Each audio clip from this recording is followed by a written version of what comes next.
कछु इन विध कियो रास, खेल फिरे घर, खेल देखन के कारणे आइया उमेदा कर। उमेदा न हुइया पूर्ण, धाख मन में रही, तब धनीय अंतर्गत हुक्म कियो सही। अब परम धाम में हम जब जागृत हुए अपने परात्म में, तो माया का खेल देखने की इच्छा पूरी नहीं हुई थी, क्योंकि माया के विषय में जैसा वर्णन किया गया था कि दुख ही दुख का संसार होगा, वहां पर जन्म मृत्यु सब देखना पड़ेगा।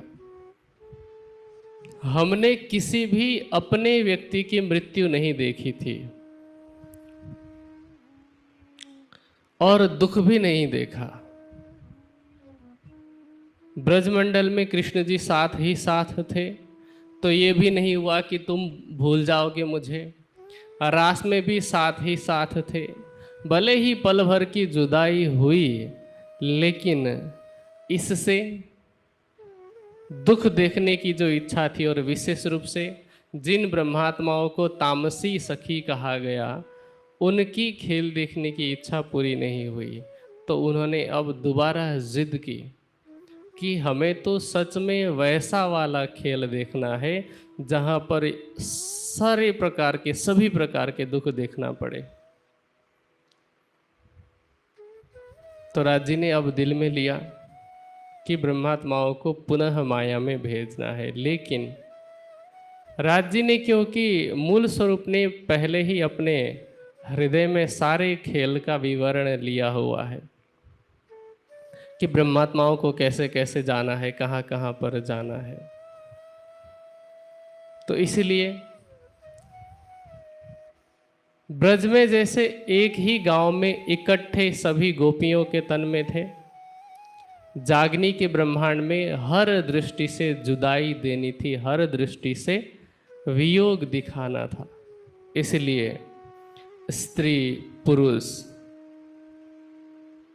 फिर विभिन्न प्रकार के संप्रदायों में डालना है, किसी को अमीर के अंदर, किसी को गरीब में, किसी को भारतीय बनाना है, किसी को किसी दूसरे प्रांत में भेजना है, दूसरे राज्य में भेजना है। इसी तरह हर प्रकार से जुदाई देनी थी। तो राज जी ने दिल में लिया इस खेल को बनाने का, और अब ब्रह्मात्माओं के आने की भूमिका तो बन ही रही थी, लेकिन ब्रह्मात्माओं से पहले जिस प्रकार एक पक्ष, जिसको हम हिंदू पक्ष अथवा सनातनी कहते हैं या फिर वैदिक पक्ष कहते हैं, उनमें परब्रह्म की साक्षी देने के लिए तो वेद, दर्शन, उपनिषद और न जाने कितने धर्म ग्रंथ थे। लेकिन एक समय ऐसा था जब अरब में अमानवीय प्रथा चल रही थी। अमानवीय प्रथा का तात्पर्य सामान्य मनुष्य में होने वाले गुण भी उनमें नहीं थे, पशुवत जीवन था, शिक्षा का प्रचार नहीं था, सभी लोग केवल शरीर को पालने तक ही सीमित थे। और ऐसे में